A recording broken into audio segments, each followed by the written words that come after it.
Hi అండి, అందరూ ఎలా ఉన్నారు? బాగున్నారా? Welcome back to my channel Suryakamala diaries. ఈరోజు నేను టమాటా సోయా సంక్స్ కూర చేసి చూపిస్తాను. ఇదిగోండి కూరకు కావాల్సిన పదార్థాలు: సోయా, ఉల్లిపాయలు, కొత్తిమీర, టమాటా, పచ్చిమిర్చి, అల్లం వెల్లుల్లి పేస్టు, ఆయిల్, ఉప్పు, పసుపు, కారం, కరివేపాకు, వేడి నీళ్ళు అండి. ఇప్పుడు ఇవి వేడి నీళ్ళు మరగబెట్టాము. ఇందులో వేసి కొద్దిసేపు నుంచి కడిగేసి తీసుకోవాలండి. అప్పుడు స్మెల్ అది పోతుంది. ఇదిగోండి ఇలా 2-3 సార్లు శుభ్రంగా వేడి నీటిలో కడుక్కుని అప్పుడు ఇలా పిండుకుని విడిగా వేసుకోవాలి. ముందుగా ఆయిల్ వేసుకోవాలండి.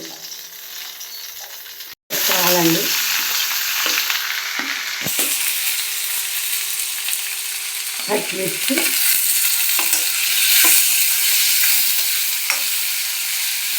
కరివేపాకు వేయాలి.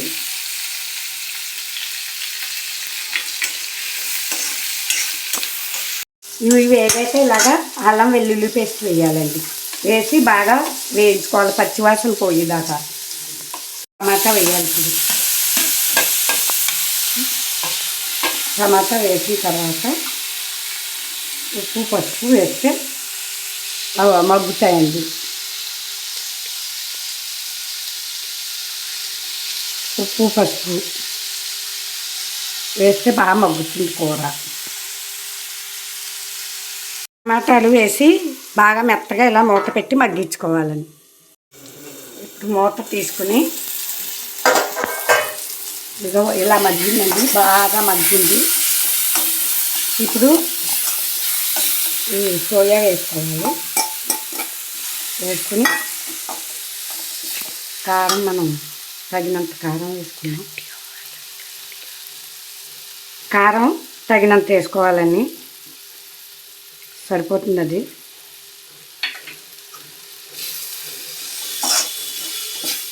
బాగా కలుపుకుని కొద్దిగా వాటర్ వేసుకుని కలుపుకొని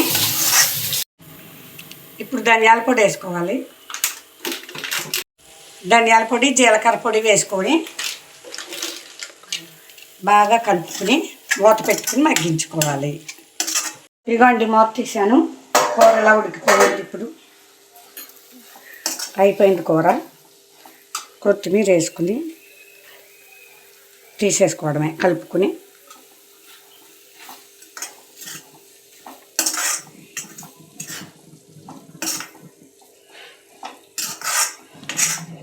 అన్నీ సరిపోయాయండి. ఉప్పు, కారం అన్నీ సరిపోయాయి. టేస్ట్ చూశాను నేను, సూపర్గా వచ్చింది. ఇప్పుడు దీన్ని బౌల్లోకి తీసుకోవడమే. మన సోయా టమాటా కూర రెడీ. ఈ కూరని మీకు నచ్చినట్టయితే లైక్ చేయండి, షేర్ చేయండి, సబ్స్క్రైబ్ చేయండి.